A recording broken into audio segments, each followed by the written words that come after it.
Hoje nós vamos falar sobre a manipulação da mídia e como a mídia podre brasileira cai em contradição. A manipulação da mídia refere-se ao uso de táticas ou técnicas de apresentação da informação transmitida pelos meios de comunicação de modo a favorecer interesses de determinada parte. Embora os jornalistas sejam os gestores diretos do material informativo, nem sempre se pode atribuir a eles a origem ou responsabilidade nos casos de manipulação dos meios de comunicação de massa.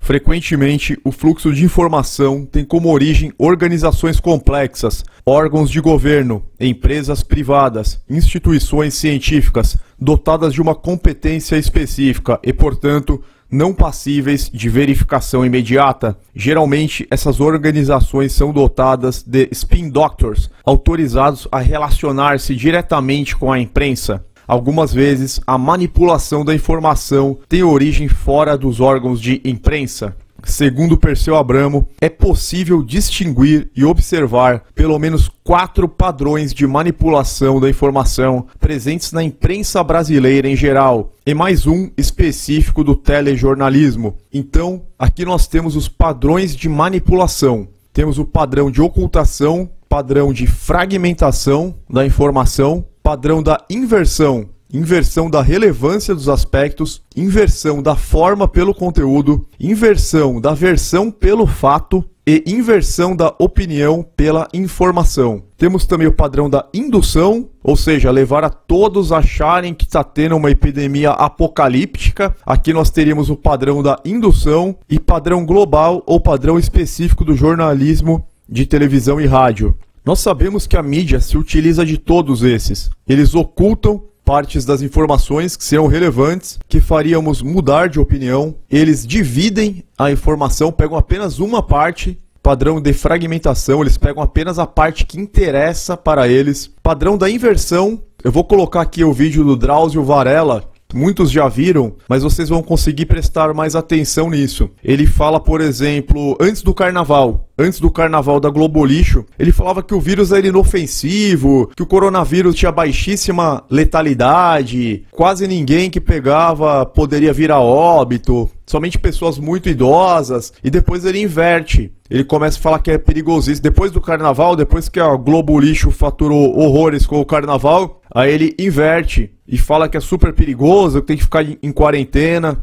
Vamos falar também das táticas. As táticas de manipulação da informação vinculada pela mídia incluem desde o uso de falácias lógicas e outros artifícios retóricos, passando por técnicas de propaganda e de manipulação psicológica, até a pura e simples fraude. Uma grande parte da sociedade, eles caem muito fácil na manipulação psicológica. Então eles pegam depoimento de alguém chorando, algum caso que aconteceu 1 em 1 milhão e põe a pessoa lá toda debilitada e coloca o pai da pessoa para falar, a mãe de alguém que morreu, e eles fazem essa manipulação psicológica no espectador para levar o espectador a ter a opinião que eles querem passar. Frequentemente envolvem a omissão de dados e exclusão de opiniões divergentes, com a finalidade de levar determinados argumentos ao descrédito. Isso é muito comum. Eles entrevistam várias pessoas e selecionam só as que dão as opiniões de acordo com a matéria e cortam todas que foram contrárias. Então, por isso que muitas vezes são feitas edições. Tanto é verdade que muitas vezes quando eles fazem ao vivo dá errado. A pessoa fala justamente o que eles não querem ouvir, eles até tiram o microfone de perto da pessoa. Outras vezes, procura-se desviar a atenção do público mediante um excesso de oferta de informação sobre diversos assuntos. Vários métodos de manipulação dos meios de comunicação de massa baseiam-se na distração, assumindo-se o pressuposto de que o público tem um limiar de atenção restrito. Eles tratam o público como pessoas assim, de baixo discernimento, com pouca capacidade de atenção, de percepção. Um exemplo disso é a manipulação de gráficos de barras, frequentemente utilizados pela televisão. Neste caso, podem ser usadas barras de tamanho não correspondente aos números, que seriam verdadeiros, na esperança de que o telespectador, um Homer Simpson, nas palavras de William Bonner, não perceba a falcatrua. Então eles colocam aquela barra gigante para falar, olha, o índice está alarmante, uma barra vermelha gigante, mas em números seriam 10. 10 e 1 milhão, entendeu? Então eles sabem que o telespectador ele não tem a capacidade de fazer esse discernimento, o público em geral. A veiculação de propaganda não comercial também é uma tática utilizada por grupos de interesse, partidos políticos, governos e movimentos religiosos para difundir uma causa ou ideias e influenciar a opinião pública.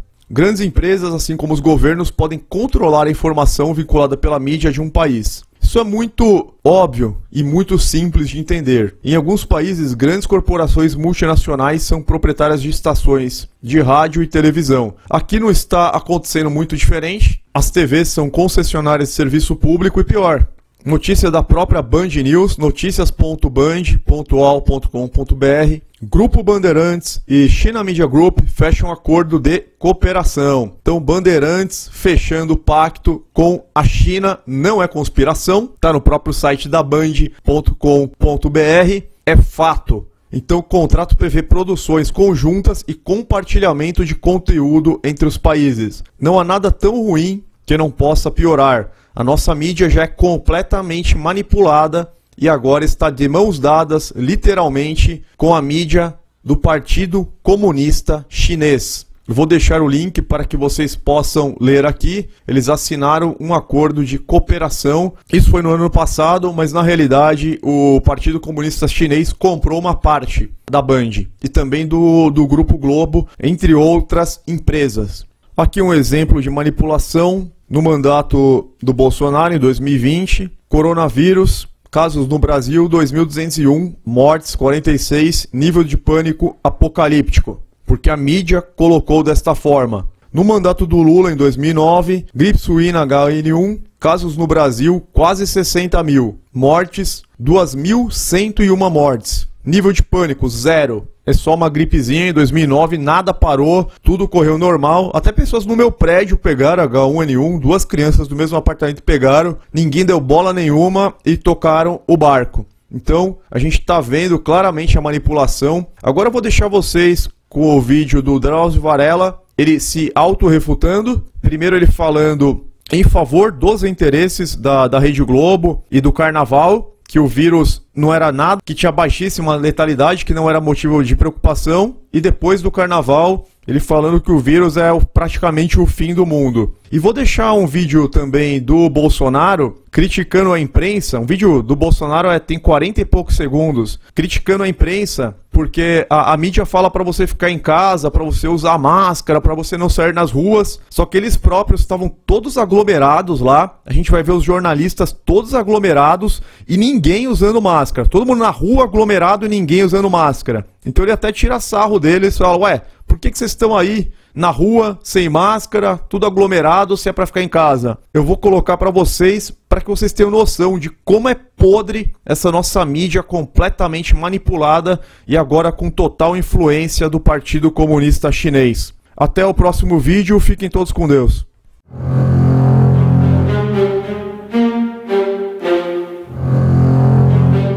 Primeiro porque esse vírus não tem esse potencial. De cada 100 pessoas que pegam o vírus, 80, 90 pessoas têm um resfriadinho de nada. Quem minimiza essa situação, não é nada, isso vai passar logo, é irresponsável. Na epidemia chinesa, abaixo de 10 anos, nenhuma criança morreu. Nenhuma, 0.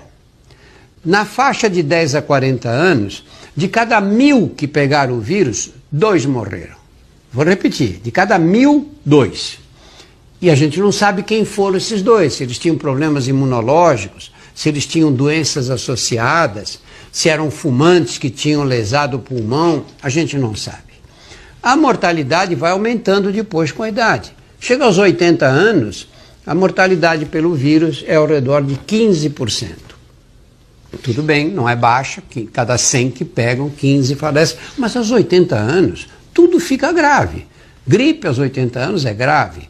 Dengue é grave. Chikungunya, tudo fica mais grave depois dessa idade. Além do que a mortalidade depois dos 80 anos aumenta sozinha. Não precisa de vírus nenhum para ajudar, não é? Então essa é a realidade. Porque não vai ser assim. Essa epidemia se dissemina. Olha o que está acontecendo com os outros países. Dá para ter uma ideia o que vai acontecer com o nosso. Pode não ser igualzinho, mas olha o que vai acontecer. Como é que você pode dizer que isso é uma coisa que não tem muita importância. Uma epidemia em que muita gente morre e que tem problemas de saúde graves. Tem que levar isso com a maior seriedade. E muitos brasileiros serão infectados. E aí você vai me perguntar, e aí, você vai continuar andando na rua? Claro, claro que vou. É irresponsável.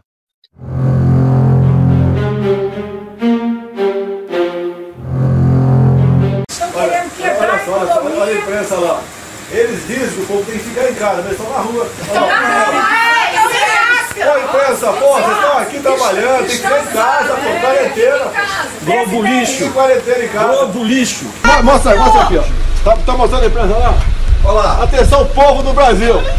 Esse pessoal diz que eu tô errado e vocês têm que ficar em casa. Agora eu pergunto, o que vocês estão fazendo aqui? O que vocês estão fazendo aqui? Bolsonaro! Mito! O que vocês estão fazendo aqui? Não estão com medo do coronavírus, não? Eu não estou. Vamos pra casa! Todo mundo sem máscara! Eles conhecem a verdade. Eu tô assistindo o Siqueira aqui agora, tá ok? Um abraço aí. Presidente!